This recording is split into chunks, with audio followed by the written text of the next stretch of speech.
ಅಂತ ಹೇಳಿ ಹೋಗಿ ಒಂದು 20 ಲಕ್ಷ ಗೋಚಿದ್ದಾರೆ ಅಂತ ಒಂದು ಮಾಹಿತಿ. ಯಾರು ಅವರು ಇನ್ಸ್ಪೆಕ್ಟರ್ನ ಅಥವಾ ಬೇರೆ ಯಾರು ಅರೆಸ್ಟ್ ಆಗಿದೆಯಾ? ಪಾತ ಸಿಕ್ಕಿದ್ರೆ ಹುಡುಗರು ಯಾರು?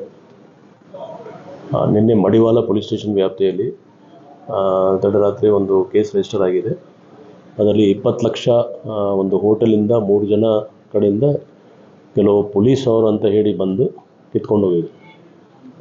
ನಮ್ಮ ಕಂಪ್ಲೇಂಟ್ ಆದಮೇಲೆ ಸೌತ್ ಈಸ್ಟ್ DCP ಅವರು ಒಂದು ಟೀಮ್ ರಚನೆ ಮಾಡಿ ತನಿಖೆ ಸ್ಟಾರ್ಟ್ ಮಾಡಿದ್ದಾರೆ.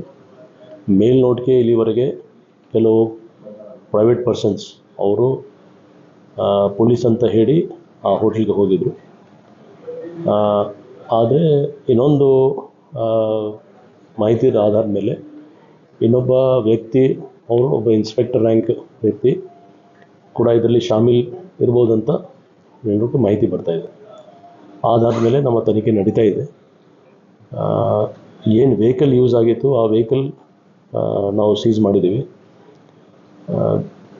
ಯಾರು ಆರೋಪಿ ಇದ್ದರು, ಯಾರು ವ್ಯಕ್ತಿಯವರಿದ್ದರು ಅವ್ರ ಬಗ್ಗೆ ನಾವು ತನಿಖೆ ಮಾಡ್ತಾಯಿದ್ದೀವಿ. ನಾನು ನಿಮಗೆ ಹೇಳಿದ್ದೀನಿ, ಒಂದು ಇನ್ಸ್ಪೆಕ್ಟರ್ ರ್ಯಾಂಕ್ ಆಫೀಸರ್ದು ಕೂಡ ಕೈವಾಡದಲ್ಲಿ ಇದೆ ಅಂತ ಮೇಲ್ನೋಟಕ್ಕೆ ಬರ್ತಾ ಇದೆ. ತನಿಖೆ ಇನ್ವೆಸ್ಟಿಗೇಷನ್ ನಡೀತಾ ಇದೆ ಈಗ.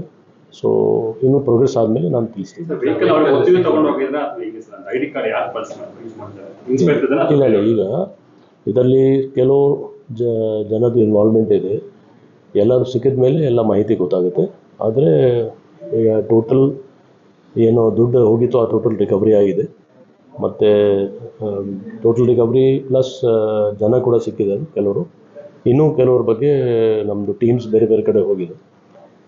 ಪ್ರತಿಯೊಂದು ಇದು ಎಲ್ಲದು ಹಿಂದೆ ಯಾರಿದ್ರು ಅಥವಾ ಯಾರು ಮಾಡಿದ್ರು ಅದ್ರ ಬಗ್ಗೆ ತನಿಖೆ ನಡೀತಾ ಇದೆ. ಆಲ್ಮೋಸ್ಟ್ ಆಗಿದೆ.